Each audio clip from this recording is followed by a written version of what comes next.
तेरी काम भाई कल हम देखो कि तुम मुर्गी के गरम पानी पियाओ हो काहे हो उसना लांडा दी पलट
लेकिन लोगों को ये खबर नहीं थी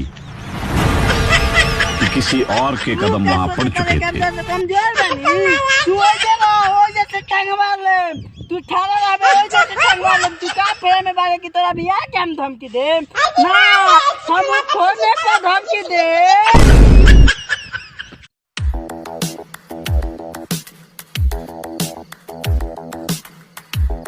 भाई भाई हमको गिराओ ना चलो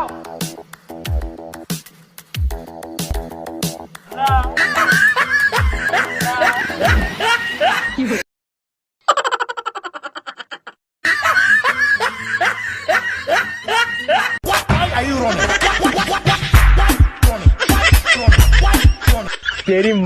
माँ का फोन आया फोन तेरी बहन की तेरी बहन की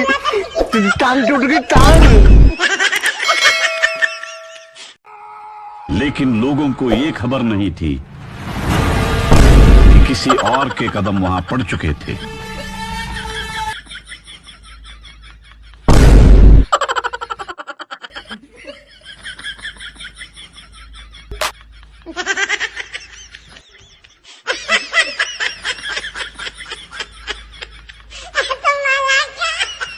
गली गली तेरी लाज जली जियो रे बाहुबली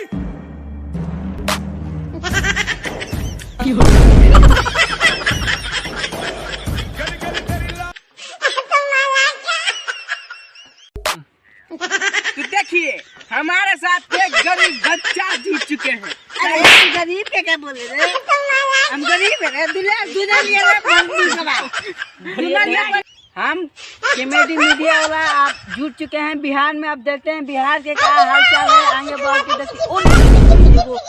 मोटा बिहार वाला लोग का चलता नहीं कैमरा घुमा तो ये मोटा है एकदम गरीब दुखिया है खाने के लिए पानी नहीं है या पीने के लिए भात नहीं है ये इतना गरीब है ना और सब कुछ बोलो कहा गरीब सर हमको गरीब कहा अरे तू गरीब नहीं है रे बाप रे